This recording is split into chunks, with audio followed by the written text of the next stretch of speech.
If weekends are supposed to be restful, I want to know where that sign up button is, and I'm very serious.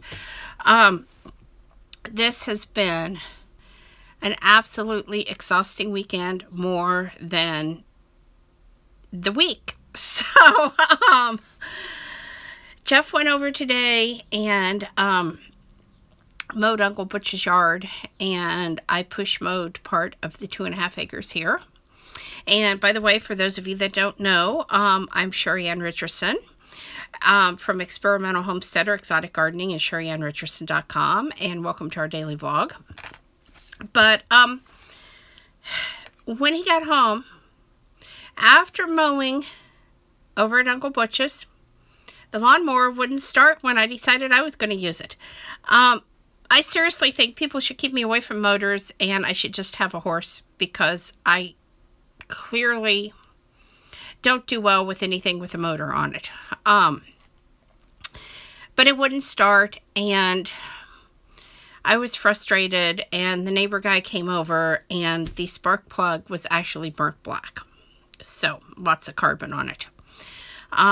Not my fault, because this was the first time using the lawnmower, but I'm just saying it. If a motor is going to die, it's going to die on me, and that's the truth. So, I just don't seem to have any luck with motorized things. I think I was born in the wrong century or something.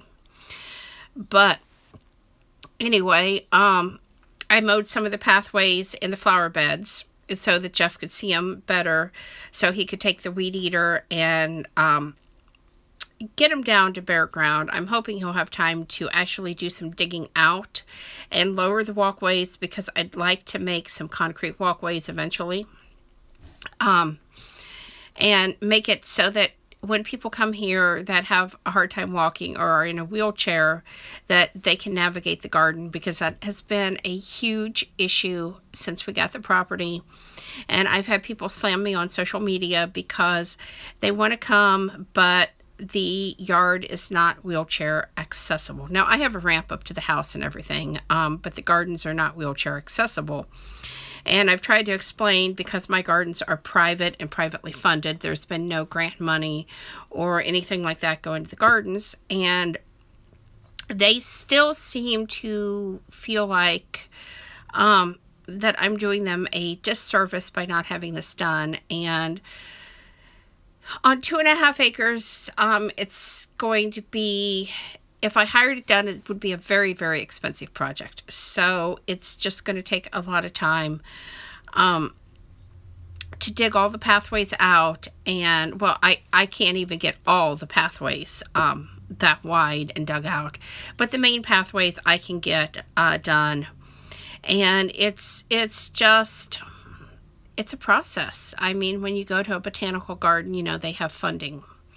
And so, like I said, it's just a process. So, but it is something I would like to do, because I really do want everybody to be able to share in the garden and be able to come in. And right now, the best I can tell people is drive their vehicle in the yard, on the edges of the yard, and then up, in the back 40, as I call it. You can certainly drive a car around that. So, it's the best I can do at the moment.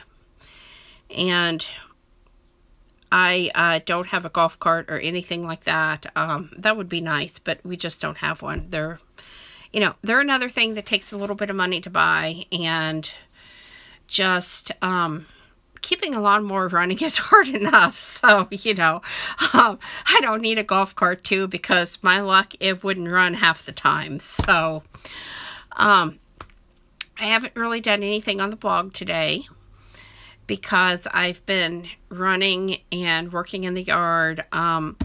We planted a couple plants, a hydrangea that I still had from last year, and then we got a grass and planted it today, and it's kind of curly. I think it's a, yeah, my mind just goes blank. It's a rush grass, and it's curly. So it's supposed to get 3 feet tall and about 14 inches wide, and I thought that might add some texture and kind of something unique out in the yard. So we got that, and then I also planted a hydrangea, and I transplanted a few columbine that were growing in the pathway so I didn't have to mow them down. And I'm getting ready to put some of the extra plants I have up for sale because they need dug and divided, and some just need moved because they're not in very opportune places. And so I feel like I'm going to sell them off, and then that will give me a little bit of money to do something else with. So anyway, I hope you guys have had a more restful weekend than what we've had, and I hope you've had a good weekend. Please subscribe, thumbs up, thumbs down, comments below, and tune in tomorrow for another daily vlog. Have a fantastic night.